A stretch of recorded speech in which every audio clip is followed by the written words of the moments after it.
Assalamualaikum warahmatullahi wabarakatuh. Selamat pagi, salam sejahtera bagi kita semua, dan semangat pagi.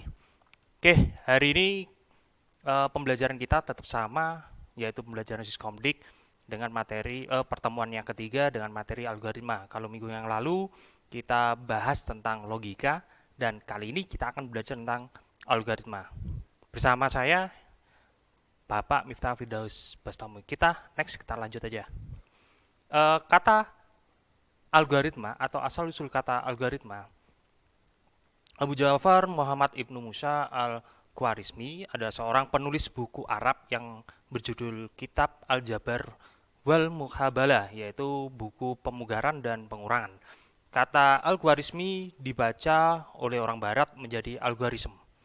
Kata algoritm berarti proses menghitung dengan angka Arab. Seseorang dikatakan algoris jika orang tersebut menggunakan angka Arab. Kata algoritm lambat laut menjadi algorit, disebabkan kata algoritm sering dikelirukan dengan kata-kata aritmetik, sehingga akhiran SM berubah menjadi THM, tem. Nah, kata algoritm diserap ke dalam bahasa Indonesia menjadi algoritma. Nah, itu adalah kata-kata yang mana proses dari kata-kata yang kita dapatkan, yaitu algoritma. Definisi dari algoritma itu sendiri adalah serangkaian langkah-langkah yang disusun menjadi urutan logis kegiatan untuk mencapai sebuah tujuan. Kata logis di sini berarti benar sesuai dengan logika manusia. Untuk menjadi sebuah algoritma, urutan langkah yang ditempuh untuk menyelesaikan masalah harus memberikan hasil yang benar. Nanti kita memberikan banyak sekali contoh dari secara logis kita algoritmakan. Jadi kemarin materi logika yang kalian pelajari kemarin itu masih ada runtutannya. Jadi kalau logika adalah cara pemikiran, langkah-langkahnya adalah kita belajar tentang algoritmanya. Oke. Ini terdapat bentuk cara untuk mengkomunikasikan algoritma, antara lain menggunakan bagan alir, pseudocode, dan bahasa pemrograman. Bentuk algoritma yang mudah dibaca adalah kita menggunakan bagan alir maksudnya. Jadi bagan alir di sini nanti runtutan-runtutan yang kita akan pelajari mulai dari standar prosesnya sampai hasil akhir, kalau memang itu akan diulang lagi dan menjadikan sebuah runtutan yang prosedural. Nah, nanti kita akan belajar tentang bagan alir itu apa. Nah, fungsi dari bagan alir itu sendiri atau biasa disebut dengan namanya flowchart merupakan sebuah bagan yang menunjukkan aliran algoritma dan menampilkan langkah-langkah penyelesaian terhadap sebuah masalah. Terdapat berbagai alasan bagi seorang untuk menggunakan flowchart, antara lain sebagai berikut. Yang pertama adalah sebagai dokumentasi proses. Bagan alir dapat digunakan untuk mendokumentasikan proses menjadi lebih terorganisasi dengan baik. Yang kedua, penunjuan untuk memecahkan sebuah masalah. Jadi karena ada runtutan langkah yang mulai dari umum ke khusus atau sebaliknya, yang kita mempelajari yang kemarin yaitu tentang kalimat deduktif dan induktif, di sini akan menunjukkan sebuah pemecahan masalah yang tergambarkan. Nah, itu yang kedua seperti itu. Yang ketiga adalah pemrograman. Bagan alir dapat digunakan untuk menggambarkan garis besar program yang akan kita buat. Nah, bagan alir juga digunakan untuk merancang navigasi penggunaan pada tampilan user interface aplikasi yang akan kita buat. Yang keempat, yang terakhir adalah mengkomunikasikan hal yang prosedural. Ya, nanti kita akan bahas dan kita memberikan sebuah contoh kaitan dengan algoritma yang tergantung dengan bagan alir itu sendiri. Nah, simbol-simbol dari bagan alir. Bagan alir ini tersusun dari berbagai simbol yang berbeda. Untuk apa sih? Digunakan untuk mempresentasikan sebuah input, proses, maupun output yang berbeda-beda. Berikutnya adalah berbagai simbol dan masing-masing kegunaannya. Yang pertama adalah kita akan belajar tentang simbol namanya flow direction symbol, yaitu simbol yang digunakan untuk menghubungkan antara simbol satu dengan yang lainnya. Simbol ini digunakan juga biasanya disebut dengan connection line. Itu berupa seperti tanda panah ya, tanda panah atas bawah atau kiri kanan. Yang berikutnya konektor simbol. Konektor simbol ada dua nanti. Yang pertama adalah seperti yang nomor 2 itu, yaitu simbol untuk keluar atau masuk atau penyambung proses dalam lembar halaman yang berbeda, jadi beda lembar. Yang berikutnya seperti bulat itu ya, konektor simbol juga tetap, tapi fungsinya berbeda, yaitu simbol untuk keluar masuk atau penyambung proses dalam lembar, tapi dalam satu halaman, jadi cuma satu halaman. Yang sama sampingnya di sini ditaruh di sampingnya, tetap masih dalam satu halaman. Itu menggunakan konektor yang berupa bulat tadi. Tapi kalau sudah beda halaman, itu beda lagi, kita menggunakan konektor yang bernama tadi. Berikutnya adalah processing symbol. Nah, itu processing symbol seperti persegi panjang gitu ya, simbol yang menunjukkan pengolahan yang dilakukan oleh komputer. Berikutnya simbol decision, yaitu simbol pemilihan proses berdasarkan kondisi yang ada. Nanti kembali lagi, next kembali lagi. Nah, itu ada sebuah pilihan antara yes or no, ataupun tidak atau ya, ataupun yang lainnya.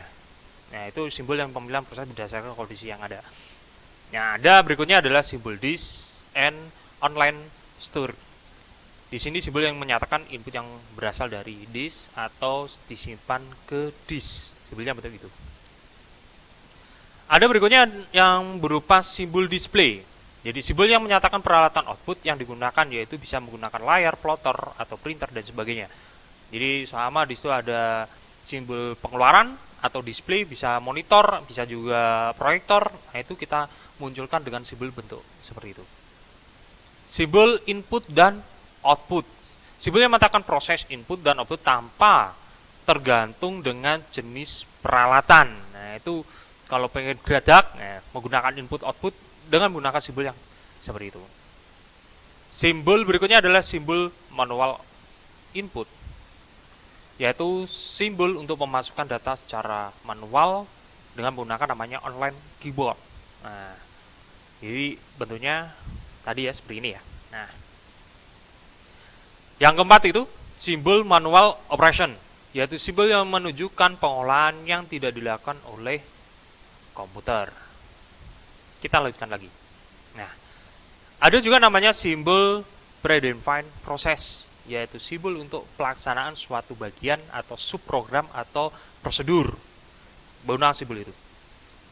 Nah, itu simbol apa itu? Segi 6 ya, segi 8, segi 6.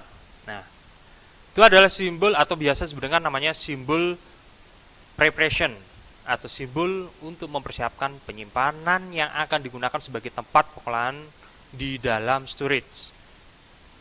Yang berikutnya adalah terminator simbol, yaitu simbol untuk permulaan start atau akhir dari suatu kegiatan.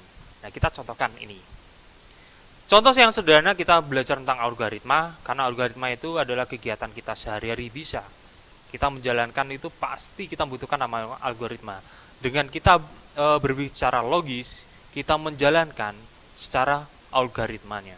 Kita contohkan kayak gini. Contoh algoritma ketika kita mandi. Nah, secara umum algoritma digunakan adalah sebagai berikut. Jadi alat-alatnya. Siapkan peralatan mandi. Misalkan di situ ada anduk, ada pakaian ganti, sabun dan lain-lain.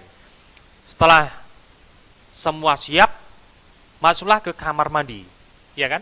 Lepas baju, siramkan air ke seluruh anggota badan, gunakan sabun atau sampo, bilas badan dengan air, gosok gigi, gunakan anduk dan mengeringkan seluruh tubuh.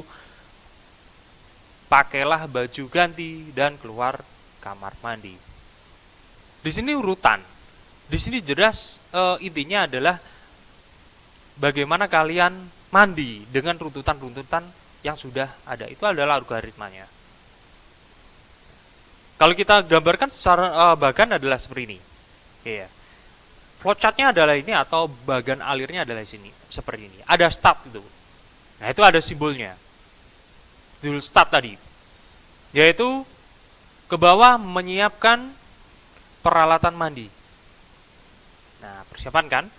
Tadi kalau kita ulah tadi menggunakan apa aja tadi? Nah, itu. Berikutnya adalah mandi. Nah, itu apa? Pilihan apa tadi? Nah, terus berikutnya adalah mandi, ya atau tidak. Menggunakan simbol-simbol apa itu? Sholat subuh, sarapan, berangkat sekolah. Nah, cara garis besar, nanti kalau kita baca, jadi dari flowchart ini bisa kita baca mulai dari start, menyiapkan peralatan mandi. Di situ mandi, kata-kata mandi situ bisa juga mandi, bisa juga tidak. Ya kan ada pilihan tadi, ya atau tidak, menggunakan simbol apa. Terus bawah di sini kalau tidak mandi berarti dia sholat subuh dulu. Nah, kalau mandi dia langsung ke proses. Kalau tidak, dia sholat subuh dulu. Kalau sholat subuh dulu dia proses. Nyata kalau tidak sholat subuh tapi langsung sarapan, nah itu ya aneh juga. Setelah sarapan dia berangkat ke sekolah. Oke, tugasnya hari ini adalah di situ sudah tertampil namanya flowchart, mulai dari flowchart yang tadi, flowchart menyiapkan peralatan mandi atau flowchart mandi. Di situ ada berbagai macam simbol. Yang saya inginkan adalah di samping kalian belajar tadi simbol-simbol tadi, yang saya inginkan tugas kalian adalah kalian teliti di situ flowchart yang ini, terus kalian jawab itu menggunakan simbol apa aja. Nah, sama start itu simbolnya ini. Ini menyiapkan peralatan mandi itu simbolnya apa? Nah, ini tadi mandi ini simbolnya apa? Oke kan? Pilihan tadi mandi atau tidak itu simbolnya menggunakan apa? Nah, itu aja tugasnya. Ya, tugasnya simpel aja, itu aja. Saya akhiri untuk pembelajaran hari ini. Semoga kalian tetap belajar di rumah. Kalaupun luring juga kalian harus menyiapkan diri kaitan dengan prosedur kesehatan yang ada di sekolah. Jaga kesehatan, makan yang banyak. Saya akhiri. Assalamualaikum warahmatullahi wabarakatuh.